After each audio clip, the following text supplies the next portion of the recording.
Hey guys, welcome to our third episode of Frugal February. If you haven't seen our first two videos, be sure to go check them out. We talked about price matching at the grocery store, not overbuying groceries, how to make homemade hummus and mayo, and how to make veggie broth from kitchen scraps, as well as other things. So be sure to go back and check those out. Also, don't forget to check out the two channels that we're collabing with on this Frugal February series. The links for the Sasker family and Sweet Mountain Pioneer will be in the description of this video, so go check out their tips and tricks to save your family money. This week, we're gonna do some more work in the kitchen. We are gonna talk about making homemade spice blends. If you buy pre-mixed spices from the grocery store, they are generally overpriced and usually full of things you don't want in your food. So we're gonna make some homemade spice mixes this week that'll last your family way longer than one little packet will from the grocery store, and they'll be full of things that are good for your family, good for your body. They'll cost you a fraction of the price. All right, so we're gonna start with our taco seasonings. This recipe actually comes out of Daniel Walker's Against All Grains cookbook, but you can find taco seasoning recipes online. There are a dime a dozen. So I took this recipe and I times it by 4 because I have a big family. So I'm gonna put 10 tablespoons of chili powder in the jar to start with. I'm gonna put 6 tablespoons of salt, 6 tablespoons of ground cumin, 4 tablespoons of dried oregano, 8 teaspoons of onion powder, another 8 teaspoons of ground coriander, 8 teaspoons of paprika, 2 teaspoons of cayenne. Unless you do not like heat at all, then you might want to leave out the cayenne, and 2 teaspoons of black pepper. And there's our taco seasoning mix. It looks quite pretty with all those layers, but that's not how we're going to use it.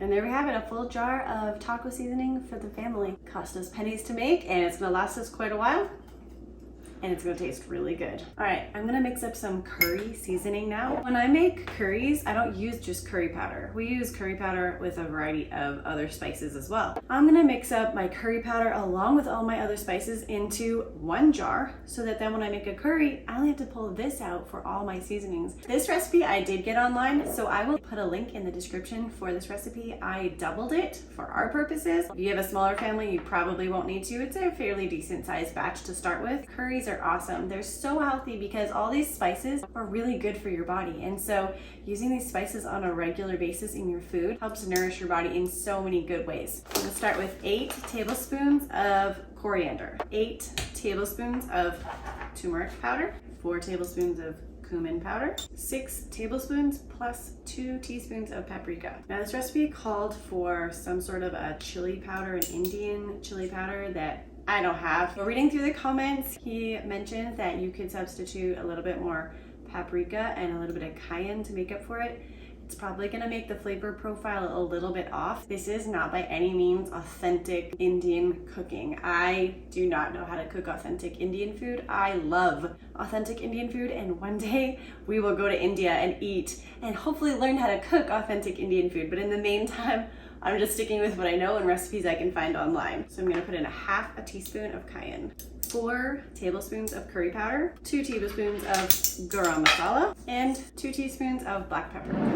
And there we have a whole jar of curry seasoning ready to go for the next time we want to make a curry. Don't forget to label your spice blends. You're not going to be able to tell by just smelling them, most likely, and it's going to get really confusing and you won't use them if you don't know what's in them. As for where I got my jars, these are actually just peanut butter jars, and they're the perfect size. All right, this is the last spice mix that I'm going to show you how to make, but the possibilities with making your own spice blends are limitless. Consider all of the meals that you buy a pre-packaged spice mix for. Maybe tacos, fajitas, steak rub, all those things that are pre-mixed that cost a lot more money. Just consider looking up your own recipe and making your own blend yourself. All right, we're gonna make pumpkin pie spice.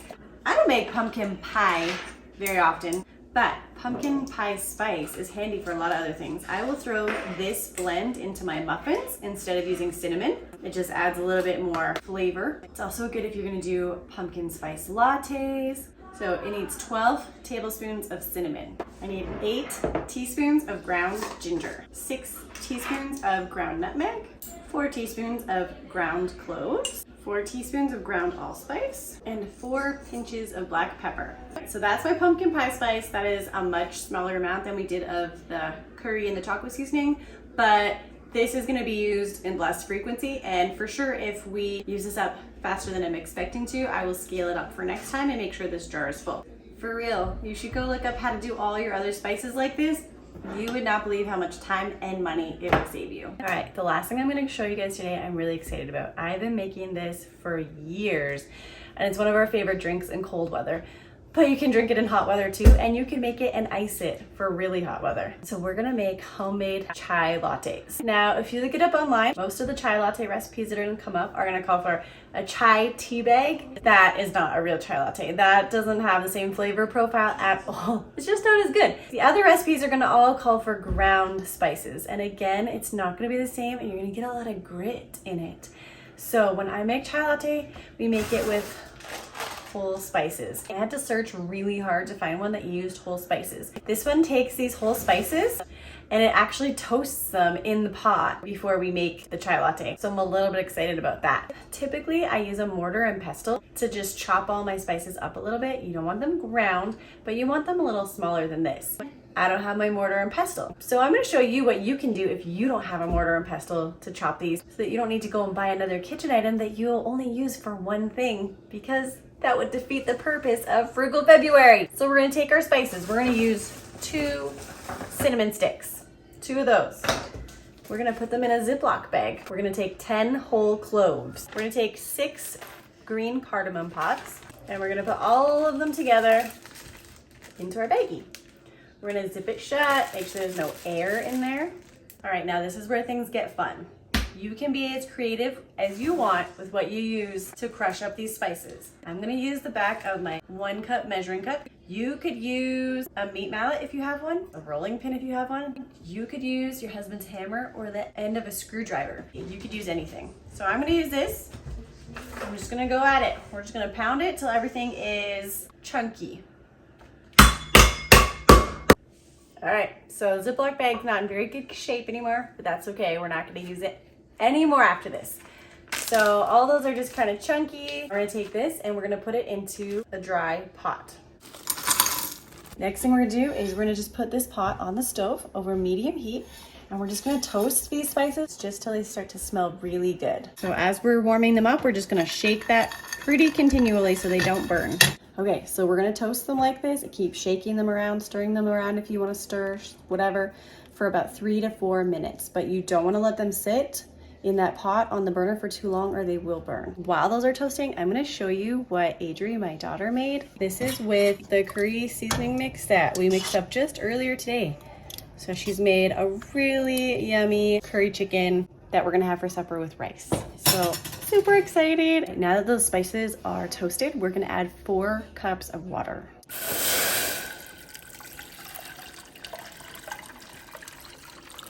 The next step is to slice a 2-inch piece of ginger and add it into that water as it heats up.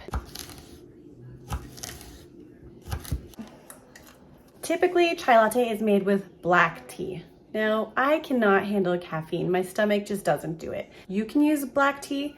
This recipe calls for 6 black tea bags, and that's a lot of caffeine. So I have found other alternatives that work really great. My favorite is to use roasted dandelion tea bags. Right now, I don't even have roasted dandelion tea, so I'm actually going to use some Ticino. For those of you that haven't heard of Ticino, it is a caffeine-free option. I love it. I think it's so good, and it doesn't bother my stomach at all. I'm going to show you how I make it, and if you're interested in trying some Ticino, you can click the link in the description of this video and you can get 10% off. So this is a stovetop espresso maker. This is a great way to use these grinds. You can also get them in tea bag form. So I'm going to use a heaping teaspoon. Then we put the lid on. I'm going to put it on the stove on high until all of that water steams up through those grinds into the top. All right, this has just been simmering for a few minutes, and that's exactly what I want, just to get all the flavors of all those spices into the water. It smells so good in here right now. Ooh, that nice dark Ticino. Okay, so I am going to use some good old cow's milk. You can make this recipe with any other non-dairy milk. So this recipe calls for 1/4 to 1/2 cup of sweetener. You can use any sweetener you want. You can use maple syrup, you can use honey, you could use sugar. You could put a little stevia in there. Don't put 1/4 cup of stevia in it. That would be gross, unless you're using a blend with erythritol, then maybe. I am gonna warm up 3 cups of my milk. All right, now the frothing. So there's a couple options depending on what kind of milk you're using. If you're using cow's milk, all you need to do is warm it up and use a whisk. If you're using a non-dairy milk, the recipe specifically says to use an immersion blender. Okay, so our chai concentrate mix is ready. Our steamed milk is ready, and now we're gonna put it in our cup. And we can really overcomplicate this with measurements and all that, but there's an easy way to do this. You're gonna fill your cup about 2/3 of the way full with the chai concentrate, and then you're gonna top it up with the steamed milk. Super, super simple. I got my handy dandy little strainer. That's so we don't end up with a bunch of spices in our cup.